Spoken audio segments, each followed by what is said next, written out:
more sense for a rapper, for a freestyler, I mean. And for years, I was trying to rhyme like that constantly, steadily, stay on topic. You know, don't. If I started to deviate, go pull it back, bam, on the topic again.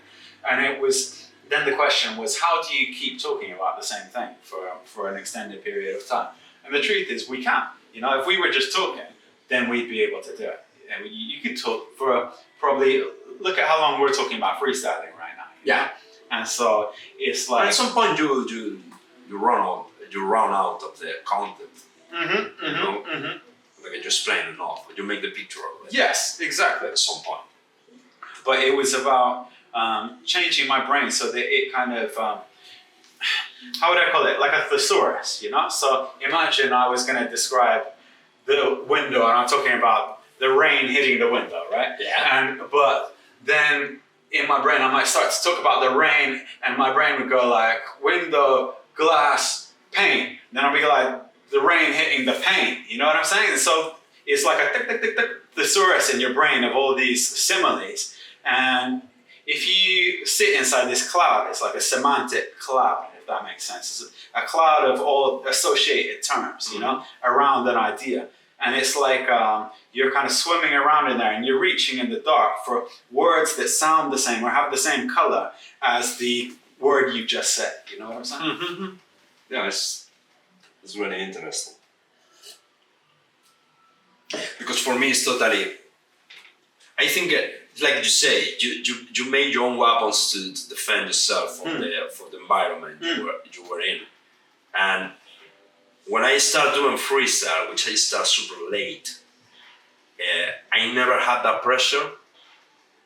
I never did freestyle in battles. I never do freestyle. I started doing freestyle lately with people I didn't know.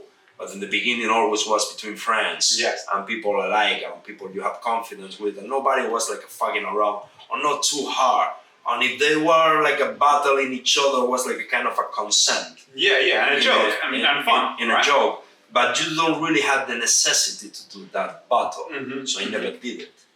So for me, freestyle always was disorganized ideas, more focused in some way in make the rhythm and the flow, and doesn't really matter what you say, but you have to say it over the beat in the correct moment to take the structure and make the figure you want to do. And that's why we clap each other. That's why once somebody do it, like, oh man, that flow was sick. So that's what you get fit with, and that's what you train more, because that's the best response you have from your friends. It's almost like church sometimes, you know, where the preacher's like, da da da da, and everyone's like, and then they're like encouraging. What's the next thing? Come on, you know? For me, it was more a musical than a lyrical way, especially the freestyle. My lyrics is totally different, and I was even more different in the beginning. But the freestyle for me was a way to have fun with friends, make jokes, and try to come out with the craziest or sickest flow you can come out. That was our competition. But I can hear that in your freestyle, bro. Not who is the one who say the more fucked up thing to your mom. Yeah, of course, man. We used to laugh at that rappers a lot. And I remember when I started doing like a freestyles in the streets in Barcelona. And we had like a little crew of 3-4 guys. And sometimes I was alone. And I was like hunting cats. I was looking in the club, in the door on the club, and I see a flat cap, and I go to the guy and like, you do freestyle, man? Let's go to the alley and let's do some freestyle together. Was that kind of guy, you know? So what you're saying, that based on his appearance, you're like, you must rap. You must rap. If you dress like that and you don't rap, you are a fucking fake. I was like that. You know what I mean? Like, you have to, you need to have some flow here. So we used to say a similar thing. So you got the hat, you got the hoodie, you got the shoes. What's your function? Yeah, what's your flow? Which one of the four do you do? You know? All this is expensive, you know? Why are you doing that shit? We have a lot of jokes with that, but the point was, is like a lot of times we meet people, they don't know how to rhyme like we do. Yeah. And I'm not talking about like a style or technique. I'm talking about socially. They don't know how to match in the Cypher with us. Yes. because they come and every time they come to his turn, they trying to do a battle to somebody who's not gonna respond the battle. Yes. And nobody's clapping your punchline because your punchline for us was lame.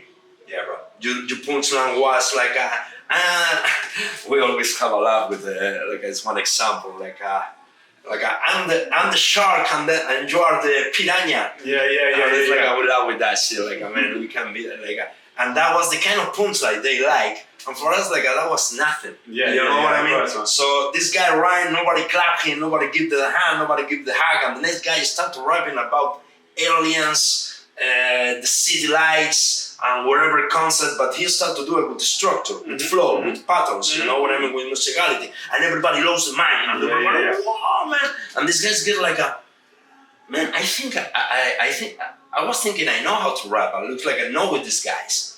You know what I mean? It feels we break a lot of minds with that, and a lot of them they become like a part of the crew at the end. You know what I mean? Yeah. And we grow that thing. For us, it was like a kind of harsh because in some way you are it's like I let you down in some way, but in another way we are pushing this guy to our side to show like you see there is other more creative ways to actually freestyle than just trying to let down your friend. Absolutely, you know? man. Because you go to this crew guy in the night and all the friends rap in the same way. And you can see the jealousy. You can see the tension between them. The other day you say something about my mother that I don't like it, or about my girlfriend, and then he fucked my girlfriend in real life. You know, and all the personal become all the personal become the rhyme, and the next joke in the next and the next cipher, and maybe there are no two friends now, and now they go serious in the battle, and we see that tension. It was like we don't have that war back in the days, but it was really a toxic environment. Absolutely. You know what I mean? All the opposite that we have was more like a musical and more like a friendship. An inclusive environment. And you know, and no matter what your background come out, you don't have to be clever. You have to have wit. You know, you have to be imagination. And you have to understand the music. You have to follow the fucking beat. The beat is here for something. No, it's not decorative shit.